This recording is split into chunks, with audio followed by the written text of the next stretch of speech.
이번 논문은 빅2라는 4명 카드게임을 강화학습 실험장으로 씁니다. 각 플레이어는 13장을 들고 시작하고 한 명이 손패를 모두 버리면 게임이 끝납니다.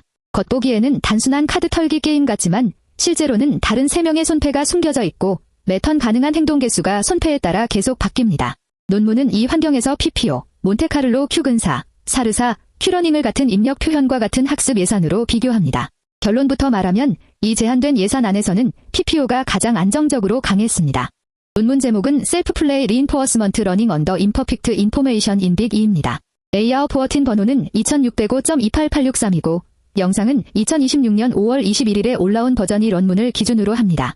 저자는 이 논문을 거대한 신기록 시스템이 아니라 통제된 비교 실험으로 설계했습니다. 같은 환경, 같은 상태와 행동 표현, 같은 훈련 배치수, 같은 평가 프로토콜에서 알고리즘 선택이 얼마나 차이를 만드는지 보는 겁니다.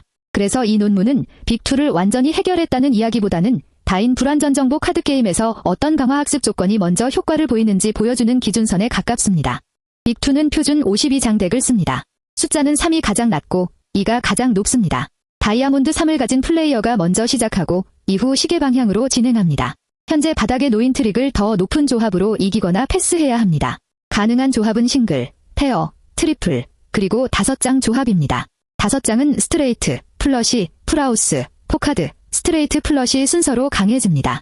모두가 패스하면 마지막으로 낸 사람이 다시 주도권을 얻고 아무 합법 조합으로 새 라운드를 시작할 수 있습니다. 그래서 강한 카드를 지금 써서 주도권을 잡을지 나중 조합을 위해 아낄지가 계속 충돌합니다.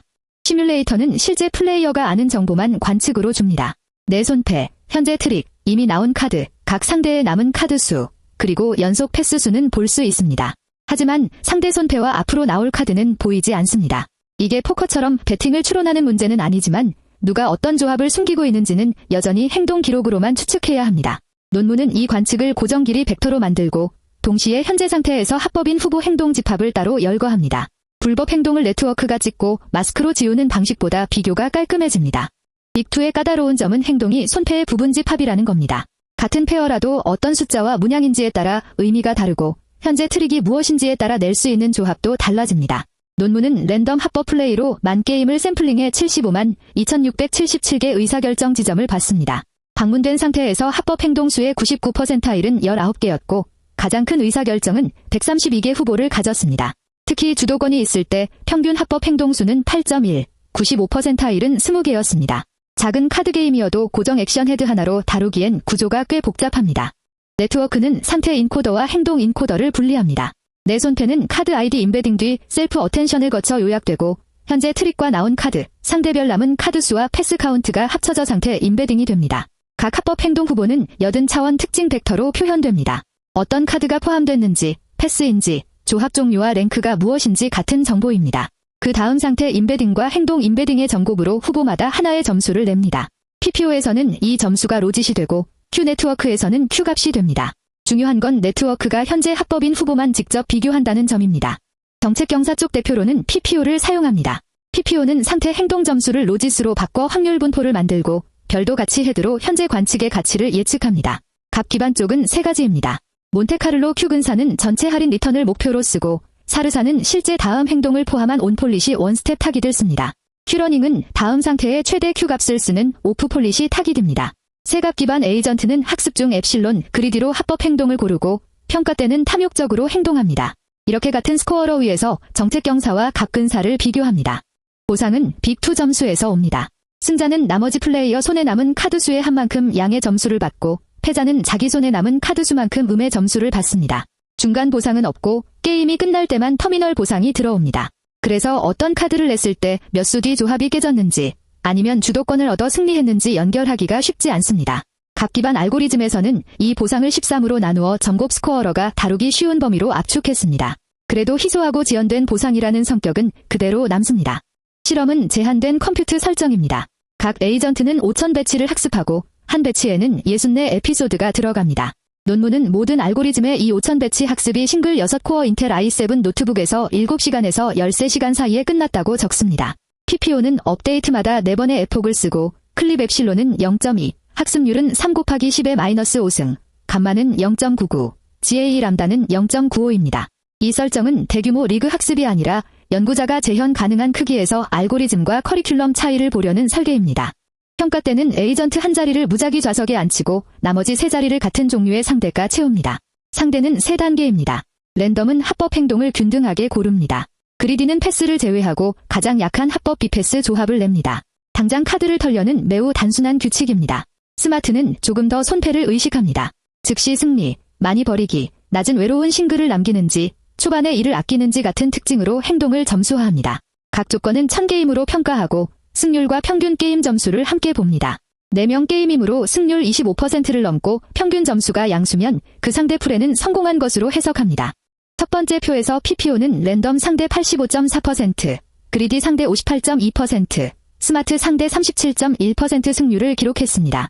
평균 점수도 각각 11.56, 4.58, 1.44로 모두 양수입니다. 몬테카를로 Q는 랜덤 80.5, 그리디 50.2, 스마트 32.5%였습니다. 사르사는 스마트 상대 30.6, 큐러닝은 27.3%로 가장 낮았고 스마트 상대 평균 점수도 음수였습니다.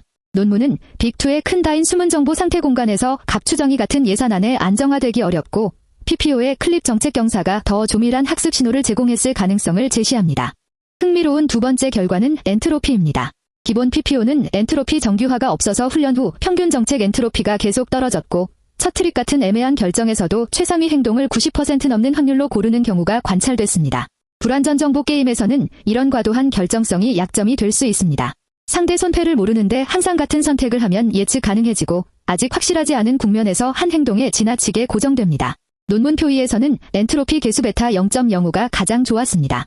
랜덤 90.1, 그리디 64.8, 스마트 43.5%로 0.1보다도 더 좋았습니다.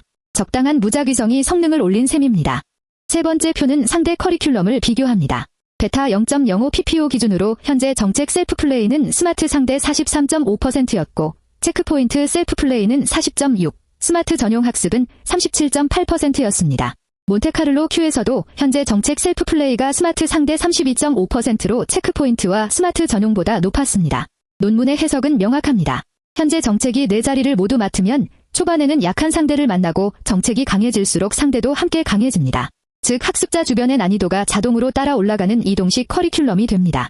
고정 스마트 상대는 특정 약점만 파고들게 만들 수 있고 오래된 체크포인트는 현재 정책이 이미 극복한 실수를 너무 많이 보여줄 수 있습니다. 이 논문에서 게임 AI 개발자가 가져갈 교훈은 4가지입니다. 첫째, 가변 행동 게임에서는 불법 행동을 큰 출력층에서 마스크하기보다 합법 후보를 열거하고 상태 행동쌍을 점수화하는 구조가 깔끔할 수 있습니다. 둘째, 숨은 정보와 다인 상호작용에서는 값 기반 방법이 같은 예산안에 느리게 안정화될 수 있으니 정책 경사와 값 근사를 같은 표현 위에서 비교해봐야 합니다. 셋째, 엔트로피는 단순 탐색 보너스가 아니라 예측 가능성을 낮추는 전략 요소입니다. 넷째, 커런트 팔러시 셀프 플레이는 작은 예산에서도 좋은 기본 커리큘럼이 됩니다. 다만 논문도 빅2가 더 넓은 불완전 정보 게임 전체를 대표한다고 말하지는 않습니다. 앞으로는 더 큰 학습 예산, 탐색, 추상화, 상대 모델링이 이 기준선을 얼마나 밀어올리는지가 다음 질문입니다.